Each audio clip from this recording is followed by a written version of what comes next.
2016년에 뭐 세계화 물결에 대한 반발로 그 깜짝 미국 대통령이 됐던 트럼프가 8년이 지난 지금 다시 대통령에 도전하고 있습니다. 트럼프의 당선 가능성이 없다고는 볼 수 없기 때문에 그러면 8년 전하고 지금하고 같은가 고민할 필요가 있겠죠. 일단 트럼프라고 하면 자기의 구호대로 자국 우선주의인데 사실 따지고 보면 강대국이 자국 우선주의가 아닌 적이 있었나요? 그럼 오바마나 뭐 다른 카터 대통령 이런 사람들은 미국보다 뭐 세계를 중시하고 그랬나? 그런 건 아니거든요. 자국을 우선하는 방식이 다른 것이지. 모든 나라는 자국 우선이죠. 우리도 마찬가지 아닙니까? 윤석열이 자국 우선주의를 해야지. 뭐 북한 우선주의를 해야 됩니까? 물론 그걸 한 듯한 대통령도 있지만. 그래서 미국에 대해서 이해를 할 때는 고립주의라는 거를 우리나라 사람들 조금 오해를 하는 것 같더라고요. 고립주의라고 하니까 뭐 약간 외톨이, 뭐 방 안에 틀어박혀서 나가지 않고 뭐 게임만 하고 뭐 약간 이런 느낌이 드는데 미국이란 나라가 어떤 나라입니까? 미국이란 나라는 영국에서 독립을 한 나라고 그 안에는 영국뿐만 아니라 유럽에서 넘어온 이제 신대륙으로 넘어온 사람들이 만든 나라가 영국으로부터 독립을 해서 만들어진 게 미국이잖아요. 미국의 입장에서 고립주의라는 거는 유럽의 일에 신경 끄겠다는 거거든요. 그러니까 유럽으로부터 고립이에요. 아시아나 이런 거는 다른 얘기고 우리가 유럽을 신경 안 쓸 테니까 유럽도 우리를 신경 쓰지 마. 그게 고립주의입니다. 그리고 유럽은 맨날 전쟁을 하잖아요. 맨날 전쟁을 하니까 유럽이 전쟁을 하든지 말든지 우리는 그냥 우리대로 살겠다. 그게 고립주의거든요. 그래서 미국이 고립주의를 걷고 있던 그 시기에 어떤 일이 있었냐면은 괌이라든가 사이판이라든가 하와이 뭐 이런 데를 미국이 식민지를 해가지고 태평양을 접수하죠. 뭐 쿠바나 뭐 이런데 계속 티카티카 하고 중남미에는 CIA가 엄청나게 공작을 많이 하죠. 그러니까 고립주의를 할 때 우리는 우리 일을 할 것이다. 유럽은 전쟁을 하든지 말든지 너희가 알아서 할 것이고 일단 내가 속해 있는 아메리카 대륙에서 단도리를 하고 태평양에 대한 패권은 내가 알아서 챙길 거니까 유럽은 나한테 뭐라고 하지 마. 나도 유럽한테 뭐라고 안 할게. 이게 고립주의입니다. 고립주의라고 해서 뭐 전 세계에 무슨 일이 일어나고 태평양에 중국이 다 뭐 섬을 점령하고 해도 우리는 미국 국토 안에서만 있을게라고 하는 거는 잘못된 해석이에요. 이 어감이 주는 오해입니다. 그 고립이라는 건 유럽 정확히 표현하면 유럽 분리주의예요. 유럽 분리주의. 근데 그조차도 분리가 잘 안 됐지. 왜? 1차 대전 때도 결국에는 참전을 했고요. 그래서 그때 위드로 윌슨 대통령이 다시는 유럽의 전쟁에 끼어들고 싶지 않아 가지고 뭔가를 하나 장치를 해놓지 않으면 또 끌려올 것 같으니까 그래서 국제적인 단톡방을 하나 만들자. 그래서 국제연맹을 이제 만들자고 이제 미국 주도를 했는데 정작 미국이 만들어 놓고 미국이 들어가려고 하니까 그런 조약하려면 의회 통과를 해야 되잖아요. 공화당이 당시 다수당이라 가지고 통과가 안 돼 부결이 되거든요. 그래서 국제연맹을 만드는 건 미국인데 미국이 못 들어가서 있으나 마나한 연맹이 됐고 결국에는 2차 대전까지 넘어가는데 2차 대전 때도 아시다시피 미국은 독일과 영국의 양쪽에 다 수출이나 하면서 다시는 유럽의 전쟁에 끼지 않겠다라고 했는데 일본이 사고를 쳐주시는 바람에 반전 여론이 갑자기 확 반전돼가지고 진주만 이후로는 또 본격적인 전쟁에 양쪽에 다 참여하죠. 유럽에 가고 태평양전도 터지고. 그러니까 미국은 사실 고립주의를 극에 달했던 우드로 윌슨 시절에도 태평양은 자기 앞바다라고 생각을 했던 거예요. 태평양을 쥐고 있어야 우리가 할 수 있다는 걸 그때 알고 있었고 그래서 고립주의에서 고립은 북미, 남미, 태평양까지 다 여기 안에서 고립인 사실 지구 절반에서의 고립인 거죠. 난 이제부터 집에서만 있을 거야 라고 했는데 집이 2만 평인 거지. 조금 얘기가 좀 달라지는 뭐 그런 느낌이라서 고립주의의 오해는 그렇게 좀 푸시면 좋을 것 같은데 그러고 나서도 고립주의였다가 또 반대 개념이 개입주의죠. 사실은 똑같습니다. 고립주의는 유럽의 전쟁에 내가 피곤하게 끼어들기 싫어서 하는 말이 고립주의였고 2차 대전 이후로 미국의 이제 지위와 힘이 엄청 커졌는데 그러면서도 동시에 같이 커지면서 위험으로 등장한 게 소련이잖아요. 그러면 그때 미국 우선주의는 어떻게 해석이 되냐면 소련이 즉 공산주의가 확산되는 걸 막는 게 미국의 이익에 우선된다는 거지. 그러니까 이제는 약간 그 한정돼 있는 고립주의가 아니라 적극 개입주의로 들어갑니다. 그게 트루먼 독트린이 이제 개입주의의 시작이라고 보는 거거든요. 그러고 나서 말 그대로 미국은 이제 이념적으로 굉장히 행동을 하죠. 공산주의 확산 방지가 미국의 우선 전략이기 때문에 한국 전쟁에도 적극적으로 참여하고 베트남 전쟁에도 적극적으로 참여합니다. 물론 둘의 결과는 조금 다르긴 했습니다만 어찌됐든 미국은 굉장히 적극적으로도 개입을 할 때 미국의 국익이 우선되는 거가 소련을 막는 게 더 우선된다라고 하면 개입을 하는 것이고 그럴 만한 일이 없을 때는 고립주의라고 하면서 골치 아픈 데는 손에 피를 안 묻히려고 하는 것이죠. 그러고 나서 소련이 망했잖아요. 소련이 망하고 나서는 이제 미국이 이제 이념적으로는 할 게 없습니다. 이제 뭐 막아야 될 위험이 없잖아요. 자기밖에 없으니까 소련 망해버렸고 당시 중국은 완전 기염등이죠. 그래서 뭐 미국이 힘은 큰데 이제부터 뭘 해야 되나 고민을 했을 거예요. 그때부터는 이념보다는 미국의 직접적인 경제적 이익. 그게 첫 번째가 걸프전. 걸프전은 쿠웨이트를 침공했으니까 구해준 거까지는 오케이였는데 이제 우리도 노무현 대통령 때 경론을 일으켰던 게 이제 이라크 전쟁이었지 않습니까? 이라크 전쟁은 사실상 명분이 없다. 그때만 해도 미국이 에너지 자립이 안 됐기 때문에 중동에서의 이제 힘을 강화하기 위해서 이제 이라크 전쟁이 들어간 거고, 그래서 우리 노무현 대통령도 거기 이제 파병을 한 걸 가지고 우리나라 이제 소위 말하는 진보 언론들이 이제 노무현이 변절을 했다고 난리가 났던 뭐 그런 기억이 나는데 사실 그럴 수밖에 없죠. 나 뭐 어떡할 거야. 현실 정치는 이제 뭐 그럴 수밖에 없는 것이죠. 뭐 굳이 우리나라 군인을 전쟁터에 보내는 걸 잘했다고 말하기는 어렵지만 국가적 이익을 생각을 하면 어쩔 수 없는 부분도 분명히 있지 않았나 하는 생각을 하는데, 그때부터 미국의 개입은 이제 그냥 경제적 이익으로 바뀝니다. 왜냐하면 막아야 될 위험이 없기 때문에.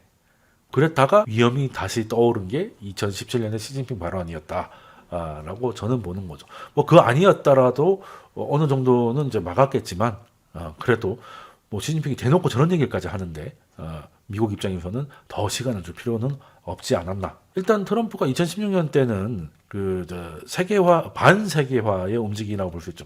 우물에서 빠지고 중국한테 관세 때리고 하면서 이제 그 우선주의 또 방식이 또 바뀐 거지. 이제는 중국에 대한 방식이 바뀐 거. 예전에 소련은 말 그대로 공산주의 확산 그 자체를 막아야 되니까 때문에 전쟁도 불수한 건데, 중국은 체제 확산까지는 아니잖아요. 공산당이긴 하지만 뭐 자유시장 컨셉을 가지고 있고, 그리고 우리가 중국 거를 사는 것이지 중국이 우리한테 침공한 건 아니기 때문에 관세로 때려버려 가지고 그때는 그런 식으로 갔었는데, 아직까지는 트럼프의 당선을 예상하기 좀 이릅니다만 그거는 말씀드리고 싶어요. 남미하고 태평양, 인도까지는 그 안에 고립되는 거다. 그 안에 고립되는 거다. 중동을 살짝 힘을 빼고 지금 태평양을 중국이 노리는 거잖아요. 그러니까 트럼프가 당선이 돼서 다시 고립주의를 외친다 하더라도 지금 대중보다 똑같다는 거예요. 개입주의에서 바뀌었다 하더라도 그 고립 안방이라는 개념에서는 태평양이 들어가기 때문에 거기서는 중국하고는 티격태격을 안 할 수가 없다. 그래서 별로 바뀔 게 없지 않는가라고 생각을 하는데, 하나가 좀 변수가 되는 게, 여러분들 우크라이나 어떻게 될 것 같습니까? 어떻게 결론을 내야 되지 않겠습니까? 그렇죠? 문제는 유럽입니다.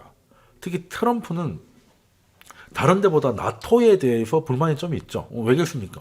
미국이 뒤를 봐주니까 국방비에 쓰라고 했던 GDP 대비 2%도 거의 안 쓰고, 그러면서 러시아 싼 가스 가져와가지고 돈 많이 벌는데 미군이 나토 이렇게 지원하고 하는 거에 대해서는 별로 돈도 안 낸다. 이거잖아요. 그래서 트럼프가 얼마 전에 약간 선을 넘는 듯한 발언도 했죠.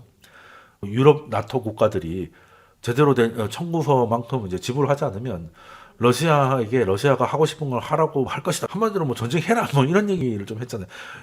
약간 그건 좀 오바가 좀 심했다고 생각은 하긴 하는데, 트럼프의 입장도 완전 틀린 건 아니거든요. 지금 그 나라들이 미국이 지금 수호해줘야 정도로 못 사는 나라들도 아니고, 그렇다고 잘 산다고 돈을 사는 것도 아니에요. 좀 애매한데, 우크라이나가 가장 잘 풀리는 방법이 옛날의 소독 방법입니다. 소독 모델이 뭐야 이거죠. 소독 모델이 일본하고 똑같아요. 지금 그 젤렌스키는 원래 국경을 포기하기 못하겠다는 거죠. 그 돈바스나 루안스크에 들어와 있는 러시아군을 몰아내겠다는 것이고, 근데 지금 몰아낼 힘이 줄어들고 있죠. 그리고 러시아 입장에서도 거기는 점령했지만 뭐 키예프 쪽으로 더 들어올 힘도 없는 거죠. 그러니까 교착 상태인데, 그래서 여기서는 독일처럼 분단을 하는 것이지. 지금 정량한 데를 러시아 주고, 러시아 주고, 그 푸틴도 휴전을 한 명분이 생기잖아요. 아무것도 없이 전쟁을 끝낼 수는 없잖아. 그것도 자기보다 체급도 낮은 애한테. 그쵸? 그래서 러시아한테도 명분을 줘야 되니까 어차피 돈바스 루안스크는 친러시아 성향이었고, 러시아로 보내고, 분단이 돼서 서우크라이나는 나토에 가입하는 겁니다. 그러면 우크라이나는 재건을 할 때 눈앞에 있는 러시아라는 실체적인 적을 방어하기 위해서 군사력도 키우고 경제력을 키운다는 게 보통 일이 아니잖아요. 그런데 일본하고 서독이 경제 성장이 빡 일어난 거는 미국이 안보로 책임져 주니까 나토를 통해서 해구선을 씌워주고, 일본한테는 동맹을 통해 가지고 해구선을 씌워주니까 얘네들은 국방비에 들어갈 돈으로 다 경제 개발을 할 수 있었단 말이지. 근데 우크라이나는 지금 그렇게 가야 되는 거죠. 근데 우크라이나 안에서도 그런 얘기가 있었던 것 같은데, 젤렌스키 입장에서는 자기가 대통령으로 일어난 전쟁에 국토를 포기하게 되면 어떻게 보면 서우크라이나, 동우크라이나 분단되는 거잖아요. 그러면 그 정치 생명은 위협을 받는 거지. 나라를 분단시킨 대통령이잖아. 그죠? 뭐 차라리 이승만은 없던 나라가 그냥 돌아온 과정에서 반쪽이라도 건국을 했다고 하지만, 이거는 멀쩡한 나라가 그냥 전쟁 들어가 잘라서 줘버리는 거밖에 안 되니까 그거를 반대하는 것 같고, 총사령관은 그 제가 얘기했던 거를 좀 받을 생각이 있는 것 같고, 그래서 이제 티격태격 하다가 어쨌든 뭐 대통령이 더 높으니까 이 양반 잘라버리고 뭐 그랬던 게 있었는데, 그 이후로는 뉴스도 별로 안 나옵니다. 근데 가장 나이스한 경우는 우리 입장에서도 서독처럼 돼야 되는데, 트럼프 표정을 보면 안 해줄 것 같죠. 아니 그 트럼프는 우크라이나 뭐가 예쁘다고? 그죠? 예전 같으면야 러시아의 확산을 막기 위해서, 소련 확장을 막기 위해서 한다는 의미라도 있겠지만, 지금 같은 경우 유럽 자체에 힘을 쓸 필요도 없다고 생각하는 트럼프 입장에서는 우크라이나는 잘은 모르겠습니다. 근데 어쨌든 유럽의 문제기도 하지만 나토에 가입한다는 건 사실상 나토가 미국의 지위를 받는 거기 때문에 미국 입장이 중요한데, 그래서 지금 제가 볼 때는 트럼프가 될 수도 있으니까 그 전에 나토 가입 조건으로 휴전을 가야 되지 않을까요? 저는 그렇게 생각을 합니다. 제가 젤렌스키면 그렇게 할 것 같아요. 그 방법밖에 없죠. 어떻게, 그럼 언제까지 계속 이럴 거야? 언제까지 그냥 전쟁만 하고 있을 거냐고요. 가만 보시면 지금 미국과 중국이 이제 미국파, 중국파로 나눠지고 있지 않습니까? 그래서 제가 좀 전에 말씀드렸던 거, 고립주의는 여기 아메리카 전체하고 여기 인도까지 요렇게 적어도 요렇게는 다 미국의 안방이다라고 생각하는데, 미국의 핵심 파이브 아이즈 보면 이게 딱 둘러싸습니다. 미국, 캐나다, 영국, 호주, 뉴질랜드입니다. 딱 보면 여기는 이제 당연히 영국은 사실 유럽 아니긴 하지만 유럽 같지 않은 유럽 국가죠. 다 둘러싸고 있습니다. 둘러싸고 있고, 그리고 최근에 만든 건 뭡니까? 쿼드죠.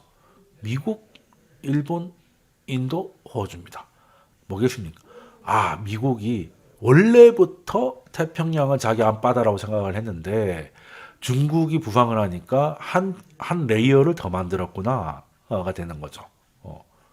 그래서 호주한테 핵 잠수함을 제공을 하죠. 그래서 중국이 기겁을 했는데, 중국도 바보는 아닙니다. 중국도 자기 편을 만들어요. 일단 중국 하면 일단 러시아하고 싫든 좋든 묶어 가야 되고, 그리고 또 브라질이 또 반미 하면 또 브라질 아니겠습니까? 또 아르헨티나, 좀 상대적으로 좀 못 사는 나라들이긴 한데, 여기 무슨 스탄 애들. 그리고 재밌는 게 호주가 핵잠을 가지니까 호주 앞에 있는 파푸아뉴기니아 이런 애들은 굉장히 또 중국이 엄청 로보콜을 보내가지고 친중으로 좀 많이 돌아왔어요. 중국 입장에서 여기를 먹고 싶은 거잖아. 여기가 이제 무역 경로고 원유 수송로니까 여기를 해야 되니까 호주가 이렇게 올라오면 안 되니까 여기서 이렇게 방파제를 치고 있는 모습이 보입니다. 그리고 중국 견제는 일본, 대만 뭐 이렇게 그리고 이제 총선 이후로 의회도 친미로 넘어가길 강력하게 바라고 있는데 일단 한국은 이제 행정부는 국군 통수권자는 어쨌든 미국 라인이니까 다행이긴 합니다만 중국의 일도련선 요거를 이제 가르치는 한국과 대만 요렇게 되겠네요. 이런 거 보면 재밌습니다. 그리고